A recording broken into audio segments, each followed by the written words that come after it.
जय श्री कृष्ण मित्रों, मैं प्रियंका स्वागत करती हूँ आपका जीवन और आध्यात्म में। मित्रों, आज मैं आप लोगों के लिए लेके आई हूँ एक राज की कहानी, यमराज का फैसला। तो चलिए सुनते हैं इस कहानी को। एक राजा ने ब्राह्मणों को भोजन के लिए आमंत्रित किया।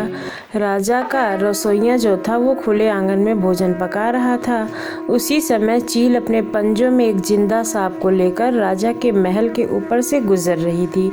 जब पंजों में दबोचे सांप ने अपनी आत्मरक्षा में चील से बचने के लिए अपने फन से जहर उगला, ये जहर जाकर ब्राह्मणों के लिए बन रहे भोजन में गिरा। किसी को इस बात का पता भी नहीं चला। राजा ने ब्राह्मणों को आदर सत्कार के साथ भोजन करवाया। कुछ देर बाद ब्राह्मण दर्द से तड़पने लगे और देखते ही देखते सभी की मौत हो गई।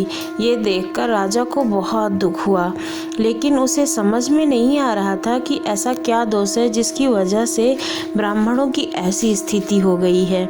यमराज जो सभी के पापों का लेखा जोखा रखते हैं, उनकी समझ में नहीं आ रहा था कि इस पाप कर्म को किसके खाते में डाले। राजा जिसको पता ही नहीं था कि खाने में जहरीला सांप का विष पड़ा है, या रसोइया जिसको पता ही नहीं था कि खाना बनाते समय जहरीला हो गया है और उसमें विष गिर गया है, या चील जो जहरीले सांप को लेकर भोजन के ऊपर से जा रही थी, या फिर सांप जिसने अपनी आत्मरक्षा में जहर उगला था।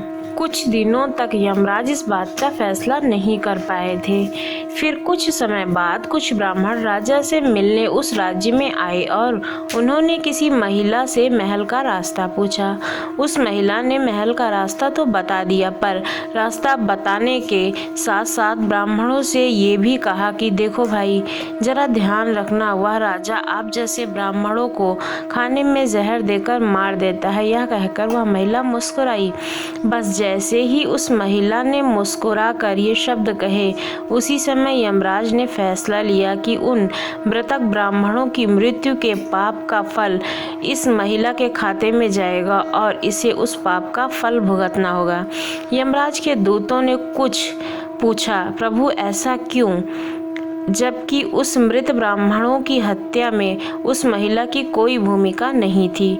तब यमराज ने कहा कि जब कोई व्यक्ति पाप करता है तब उसे बड़ा आनंद मिलता है, पर उन मृत ब्राह्मणों की हत्या से ना तो राजा को आनंद मिला, ना ही रसोइया को, और ना ही सांप को, और ना उस चील को आनंद मिला, पर उस पाप कर्म की घटना का बुराई करने के कारण के भाव को बयान करके इस महिला को जरूर आनंद मिला है। इसलिए राजा के उस अनजाने पाप कर्म का फल अब इस महिला के खाते में जाएगा।